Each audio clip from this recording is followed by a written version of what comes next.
नमस्कार, सुबह के 8 बज चुके हैं। आप देख रहे हैं नेशन नाउ और मैं हूं गौरी सिंह। बुलेटिन की शुरुआत कर लेते हैं राजधानी से आ रही बड़ी खबर के साथ।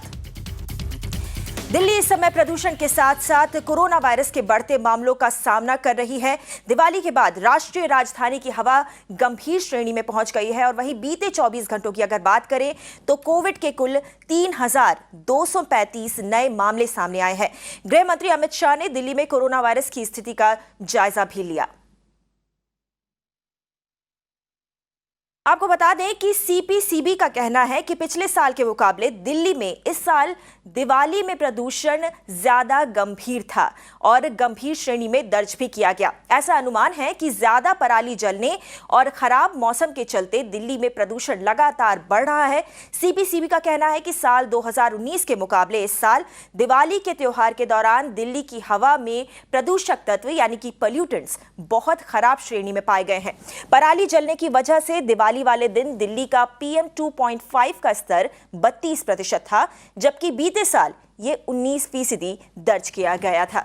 आयुष्मान हमारे साथ लाइव जुड़े हैं और ज्यादा जानकारी लेकर। आयुष्मान, सबसे पहले तो आज आपसे आज का हाल जानना चाहेंगे। राजधानी में आज प्रदूषण का क्या हाल है? क्या हवा की गुणवत्ता में किसी तरह का सुधार देखा जा रहा है? बिल्कुल गौरी, दिवाली के एक दिन बाद 425 जो AQI इंडेक्स है वो था, लेकिन दिवाली के ठीक बाद बारिश होने के कारण जो मौजूदा हालात है उसमें थोड़ी सी बेहतरी ज़रूर देखी जा सकती है। मैं खड़ा हूँ इस वक्त धौला कुआं के आसपास, जहाँ की ये जो पूरा रास्ता है गौरी, अगर आप पीक पोल्यूशन डे की बात करें तो ये पूरा रास्ता नज़र नहीं आता था स्मॉग के कारण, लेकिन चूंकि बारिश हुई है और हवा में हल्की सी नमी आप महसूस कर सकती हैं और हवा में जो एक हवा चल रही है, मूवमेंट जो है हवा की, उसके कारण जो वायु की गुणवत्ता है गौरी, वो करीब 320 के आसपास पहुंची। यानी अभी भी वो वेरी पुअर कैटेगरी में तो है, लेकिन सीवियर कैटेगरी से नीचे है। तो बारिश होने के कारण और हवा का रुख तेज होने के कारण थोड़ी सी हवा की क्वालिटी जो है दिल्ली में बेहतर हुई है। लेकिन अगर आप सीबीसीबी की स्पेशल रिपोर्ट की बात करें गौरी, तो पिछले साल दीपावली, ये हर साल एक दीपावली पर रिपोर्ट आती है, तो पिछले साल चूंकि दीपावली अक्टूबर में थी तो इसलिए जो मौसम की हालत थी वो अभी से थोड़ी बेहतर थी और उसी के कारण इस साल की जो दिवाली की हालत है वो पिछले साल से ज़्यादा बुरी है। ये सीपीसीबी की रिपोर्ट में कहा गया है गौरी। जी बिल्कुल, शुक्रिया आयुष्मान इस पूरी जानकारी के लिए। तो जैसा कि आयुष्मान बता रहे थे कि सीपीसीबी रिपोर्ट से भी यही साफ होता है कि पिछले साल की तुलना इस साल दिल्ली में प्रदूषण की जो समस्या है वो और भी गंभीर रूप ले चुकी है। जो प्रदूषण स्तर है वो काफ़ी ज़्यादा मापा गया है इस साल 2019 के मुकाबले। और आज हालांकि बारिश की वजह से थोड़ा सुधार देखने को मिला है, मगर अभी भी वेरी पुअर कैटेगरी में ही है एयर क्वालिटी दिल्ली की। और आपको बता दें कि दिल्ली में कोरोना के बढ़ते मामलों का जायजा लेने के लिए आपातकाल बैठक बुलाई गई थी और दिल्ली के DRDO कोविड सेंटर में अब मरीजों के लिए 750 और बेड्स उपलब्ध होंगे। वहीं रोजाना होने वाली टेस्टिंग का आंकड़ा भी 1 लाख तक बढ़ाया जाएगा। गंभीर रूप से बीमार मरीजों की मदद के लिए ऑक्सीजन सिलेंडर्स की उपलब्धता भी बढ़ाई जाएगी। और इस मीटिंग में गृह मंत्री अमित शाह, दिल्ली के मुख्यमंत्री अरविंद केजरीवाल, उपराज्यपाल अनिल बैजल और केंद्रीय स्वास्थ्य मंत्री डॉक्टर हर्षवर्धन भी शामिल हुए।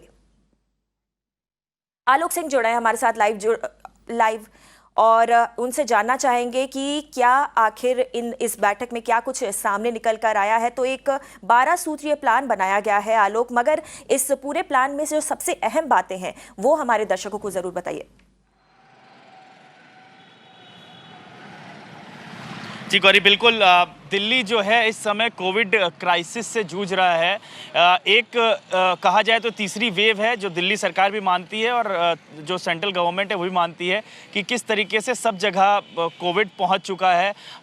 4 में से 1 व्यक्ति जो है कम से कम कोविड से जो अफेक्टेड है, ये भी सीरो सर्वे में आया है। और जो सबसे अहम और सबसे ज़्यादा चिंताजनक विषय ये है कि हर दिन 80 से ज़्यादा 90 से ज़्यादा लोगों की मौत हो रही है।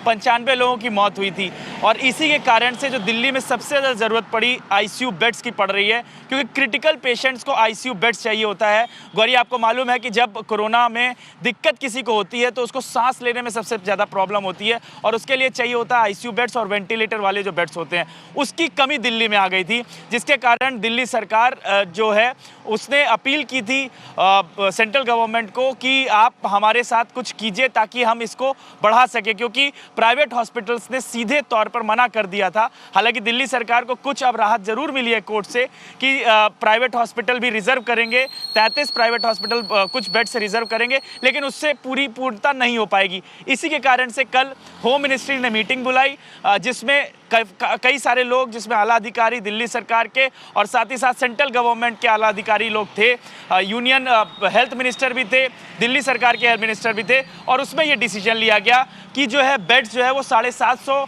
बढ़ाए जाएंगे डीआरडीओ में, जो कि डीआरडीओ कोविड सेंटर बनाया गया था जब कोविड शुरुआत हुआ था वहाँ पर। साथ ही साथ टेस्टिंग जो है उसको कम से कम 1 से 1.25 लाख किया जाएगा, क्योंकि अभी तक 60,000 टेस्टिंग हो रही थी। और टेस्टिंग होना गौरी बहुत ज़रूरी है, क्योंकि आने वाला टाइम जो है वो शादियों का भी है, अभी छठ होने वाला है, छठ पे आपको पता है किस तरह से भीड़ होती है।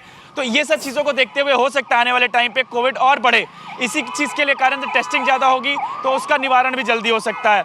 उसके साथ ही साथ प्लाज्मा डोनेशन जो हो रहा है उसको तरीके से किया जाए, संचालित तरीके से किया जाए, ताकि जल्द से जल्द लोगों को प्लाज्मा मिले और जो डेथ है वो कम से कम हो। इसके कारण से एक पॉलिसी बनाने के निर्देश दिया गया है, जो कि सेंट्रल मिनिस्ट्री की तरफ से दिया गया है।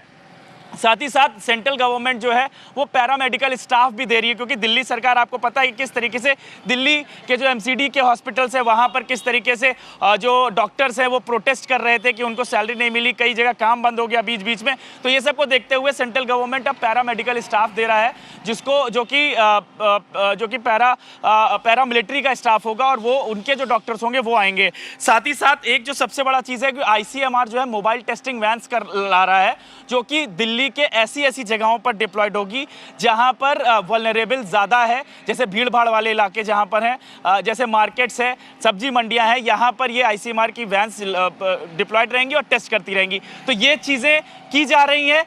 अब देखना ये होगा गौरी कि कितना ये सब कारगर साबित होगा।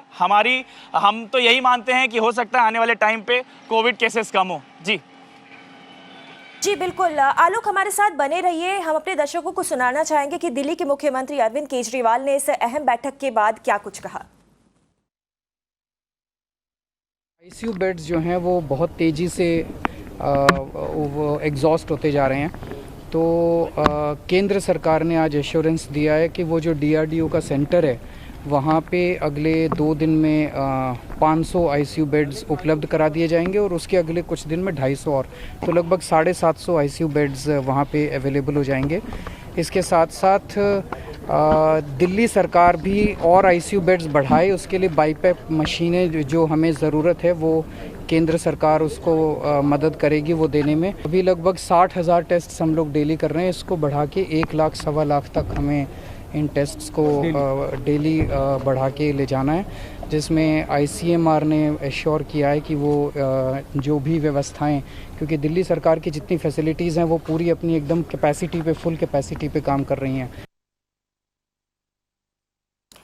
और ज़्यादा जानकारी लेकर आलोक सिंह हमारे साथ लाइव बने हुए हैं। आलोक, ये पहली बार नहीं है जब केंद्र सरकार दिल्ली को कोविड के खतरे से उबारने के लिए सामने आई हो। इससे पहले भी हमने देखा था, बारिश के महीने में देखा था कि अमित शाह ने ऐसी ही बैठक बुलाई थी और दिल्ली सरकार के साथ मिलकर एक प्लान तैयार किया था ताकि जो कोविड की रफ्तार है राजधानी में उसको किसी तरीके से थामा जा सके।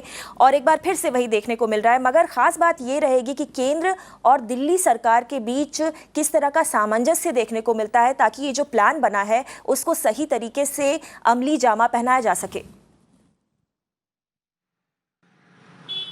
जी बिल्कुल गौरी, कल चीफ मिनिस्टर अरविंद केजरीवाल ने भी ये बात बोली थी जब उन्होंने मीडिया से बातचीत की अपनी मीटिंग के बाद। लगभग 1.5 घंटे ये मीटिंग चली थी और ये नॉर्थ ब्लॉक होम मिनिस्ट्री के ऑफिस में चली थी। उसमें केवल दिल्ली सरकार के ही लोग नहीं थे, दिल्ली पुलिस के जो कमिश्नर है वो भी थे, और दिल्ली सरकार के अगर हम बात करें तो दिल्ली के जो डिप्टी कमिश्नर्स होते हैं, जो मजिस्ट्रेट्स होते हैं, उनको भी बुलाया गया था। यानी कि अभी इसमें कुछ चीज़ें हैं, क्योंकि कल जब हमारी बातचीत हुई तो हमारे सूत्र ये बताते हैं कि उस मीटिंग में कुछ ऐसी चीज़ों के बारे में बात हुआ कि जिसमें रिस्ट्रिक्शन लगाया जा सके दिल्ली में, क्योंकि हमने देखा कि भीड़ किस तरीके से होती है।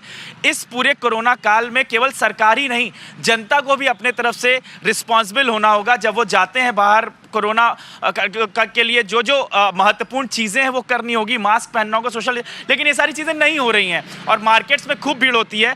तो कहीं ना कहीं इन्फोर्समेंट की भी कमी है दिल्ली सरकार और सेंट्रल गवर्नमेंट के। इसी कारण से एजेंसीज को साथ में मिलकर के काम करना होगा। जैसा आपने बोला कि दोनों एजेंसीज अगर कहा जाए तो सरकार, सेंट्रल गवर्नमेंट और स्टेट गवर्नमेंट दोनों को मिलकर काम करना होगा, ये बात की गई। अब इतने लोगों को बुलाया ही इसीलिए गया था ताकि सामंजस्य बना रहे और सामंजस्य बना के ही काम किया जाए।